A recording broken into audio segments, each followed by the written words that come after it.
Isso aí, meu caro aluno, estamos aqui de volta para fazer aquela breve revisão do que você aprendeu aí sobre a ligação metálica, não é isso mesmo, professora? Isso mesmo. Lembrando que essa revisão é para ajudar vocês a desenvolver a atividade de sala. E depois a gente vem fazer a correção juntos, né, Almeida? Exatamente. Aí vamos lentamente explicando o porquê daquela alternativa que você escolheu em cada questão, tá bom? Vamos lá, então? Olha só, a ligação química metálica na revisão de conteúdo. O que nós vimos foi que ligação metálica, uma vez que os elétrons são bons condutores, ou seja, os elétrons, digamos, os metais, viu, gente? Pode, por favor. Uma vez que os metais são bons condutores de corrente elétrica, é de se esperar que eles possuem sua estrutura elétrons livres para se movimentarem. E esses elétrons, uma vez liberados, eles são chamados de semilivres ou livres. Por quê? Porque possuem mobilidade na estrutura, embora não consiga abandonar o cristal. Vocês viram, meu caro aluno, que ao se tratar de metais, são poucos elétrons na última camada, né? 1, 2 ou 3 no máximo, então eles ficam livres.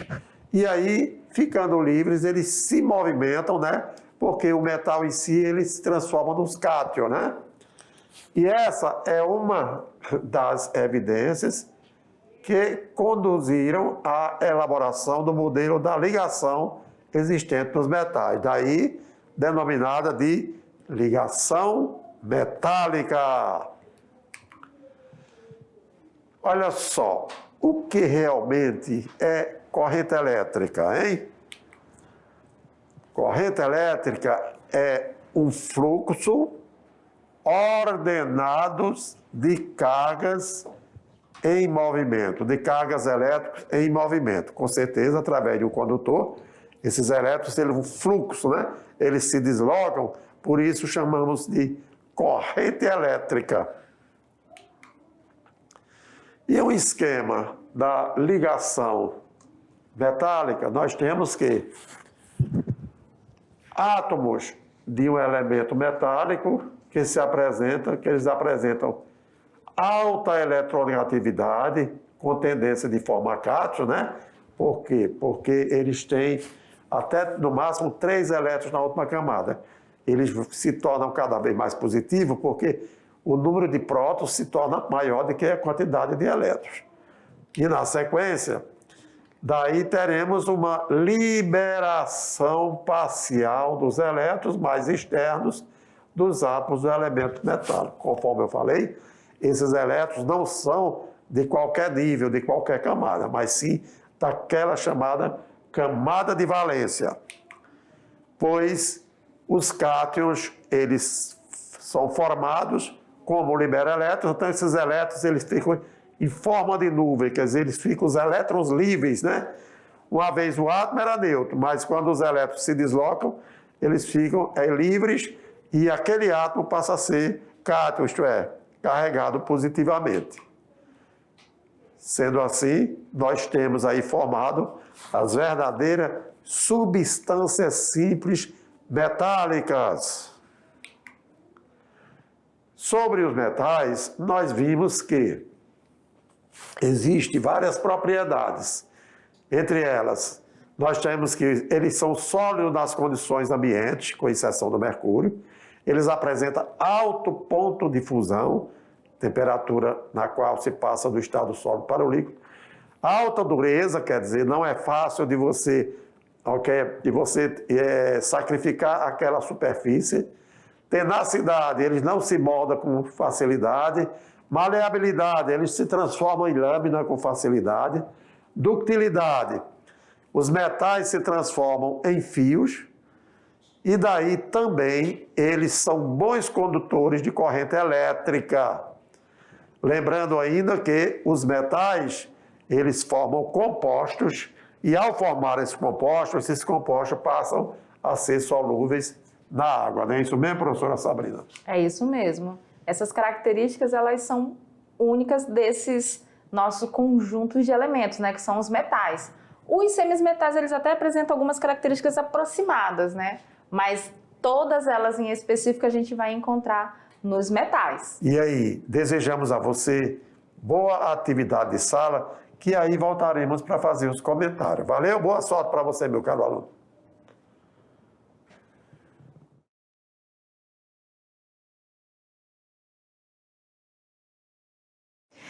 Então, pessoal, vocês conseguiram fazer a atividade de sala?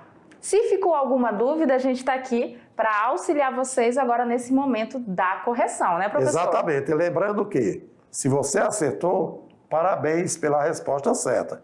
Mas se você errou, fique ligado, porque nós vamos dar os enfoques para que na próxima você não precisa mais errar. Não é isso mesmo? Vamos lá então, galera, para a questão de número 1, tirando dúvidas. Questão 1 é uma questão de vestibular adaptada e traz o seguinte enunciado para a gente. Os metais possuem muitas propriedades características deles, que fazem com que eles tenham uma grande funcionalidade no nosso dia a dia. Essas propriedades vêm do tipo da estrutura e do tipo de ligação dos metais.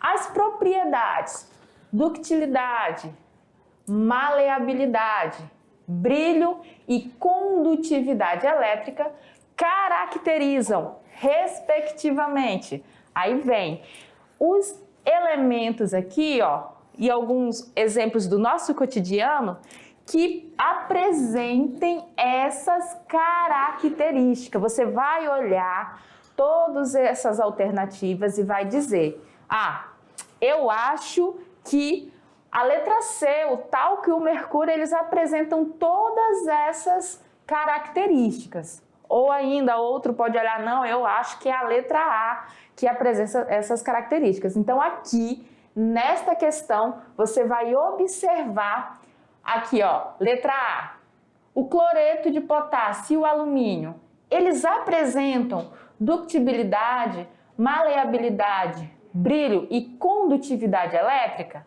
Se você acha que sim, você marcou essa alternativa. Eu e o professor Almeida, a gente acha que não, né, professor? Cloreto de potássio e alumínio apresentam todas essas características? Verifique, porque você está pensando na aula que foi sobre metais. As ligações metálicas. Então, olha só, verifica se isso é possível. Na letra B, nós temos o cobre e prata. E aí você tem que lembrar que eu estou relacionando todas estas propriedades aqui, ó, que estão entre parênteses, que eu coloquei para vocês. Para mim, a resposta vai ser essa aqui. Mas aí na letra C nós temos o talco e o mercúrio.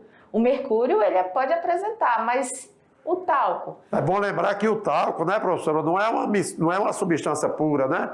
O talco é simplesmente uma mistura de substâncias, tá certo? E lembrar também que o mercúrio, ele, por mais que seja um metal, na temperatura ambiente, ele é líquido, né? E nós estamos falando dessas características em particular.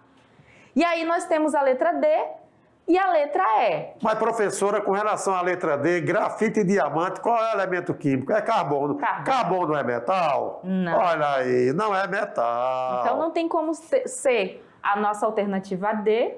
E aqui na letra E nós temos o aço, olha que legal, mas nós temos, ó, o PVC. O aço é uma liga metálica, mas o PVC é o policloreto de vinila, é um polímero derivado do petróleo. Então, olha aí, meu caro aluno. E aí, qual é a alternativa que você marcou? Olha só, pra gente aqui, a nossa alternativa correta é, de fato, a alternativa B. Por quê? Porque ali são características citadas como propriedade de quem? Dos metais. Então, para apresentar essas características, nós temos que ter metais, que no caso aqui é o cobre e a prata. Você que teve sucesso na atividade, parabéns. E você que, por acaso, marcou outra alternativa, mas que após a explicação entendeu, parabéns para você também, né, professor Almeida? Perfeitamente, meu caro aluno. Então, entendemos que ficou um pouco claro com relação a qual seria a alternativa correta, tá bom? Agora, olha só aqui a questão de número 2. Está dizendo o seguinte, olha só. Um pedaço de cobre metálico uma porção de cloreto de sódio ou uma quantidade de sacarose. São todas amostras de substâncias eletricamente neutras. Os compostos iônicos são formados por íons que se conectam em uma proporção que resulta em um conjunto eletricamente neutro. E é o caso do familiar cloreto de sódio, principal componente do sal de cozinha. Então, ele é constituído de íons Na+, e de Cl-, que é representados por NaCl. Logo, considere os íons K+, Mg2+, Fe3+, Br1-, O2- e o nitrogênio 3-. Qual alternativa apresenta conjuntos eletricamente neutros? Primeiro, meu caro aluno, você tem que raciocinar um composto neutro. Você sabe que, nesse caso, ele é formado por cátions e por ânions. Então, relacione as cargas positivas de um e as cargas negativas do outro para saber se vai ou não vai sobrar carga elétrica. Não é isso mesmo, professora Sabrina? É isso mesmo. Aí você tem que relacionar vendo as cargas que a questão já trouxe no enunciado para vocês e vejam os compostos que foram formados em cada uma das alternativas para poder determinar qual delas apresentam apenas compostos eletricamente neutros. Só lembrando, na letra A, o K é +1, o Br é -1, sobra carga. Tem o Mg, o Mg carga 2+, o oxigênio 2-. O Fe é Br2. O Fe é 3, olha só. Nós temos lá o Fe e tem o Br que é 1-. E aí nós vamos verificar, ele quer saber, nós queremos saber também, qual é a alternativa que realmente cada composto complementa, digamos assim, são eletricamente neutros. Quer dizer, o número de prótons seria igual ao número de elétrons. As cargas positivas seria igual às cargas negativas, tá certo? Aqui pra gente, ó, pessoal, quem marcou a alternativa D, parabéns, está correto. Aqui que nós temos as ligações que estão satisfazendo totalmente as cargas opostas, né, professor? Perfeitamente. Olha lá, professora Sabrina. Letra D, o K é o mais. 1+ vezes 3 dá 3 cargas positivas. E o nitrogênio é 3-, neutro. O MgO, o magnésio é 2+, o oxigênio é 2-, neutro. E o FeBr3, o Fe tem carga 3+. No entanto, 3 bromos com carga negativa fica 3-, e aí caracteriza, portanto, a única alternativa que existe os compostos eletricamente neutros. Não é isso mesmo? Isso mesmo. Aí a gente tem um comentário para complementar aqui para vocês, aonde a gente explica o porquê que foi a letra D. E aí, como o próprio professor Almeida acabou de passar para vocês, que na alternativa D nós temos lá os 3 íons K+, que vão totalizar 3 cargas positivas. Quando eles se juntam com o nitrogênio, que é 3-, vocês podem observar aqui, ó, a representação da carga, vão totalizar 3 cargas positivas com 3 cargas negativas, onde a gente vai ter um conjunto neutro, um composto neutro.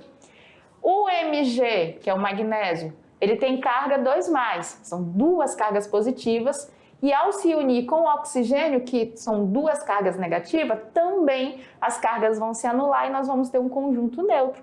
Assim como nós vamos ter também aqui o Fe3+, né, o ferro 3+, 3 cargas positivas, que foram neutralizadas pela presença de 3 íons bromo menos. Tá vendo aqui, ó, uma carga negativa para cada bromo.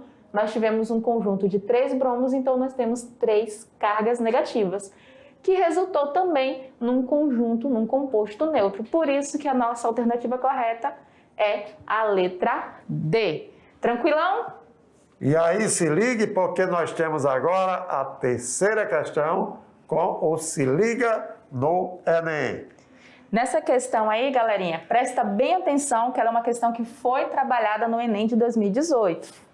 Olha aí, realmente, professora Sabrina, essa questão ela tem um aprofundamento assim mas é característica de Enem. Se você está pensando no Enem realmente, então veja só o nível dessa questão.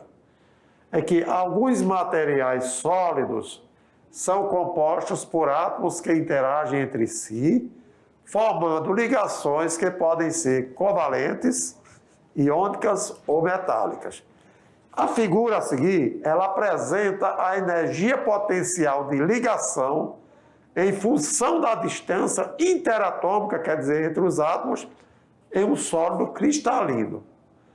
E lá, você analisando a figura, observa-se que na temperatura de 0 Kelvin, a distância de equilíbrio da ligação entre os átomos R0 corresponde ao valor mínimo de energia potencial.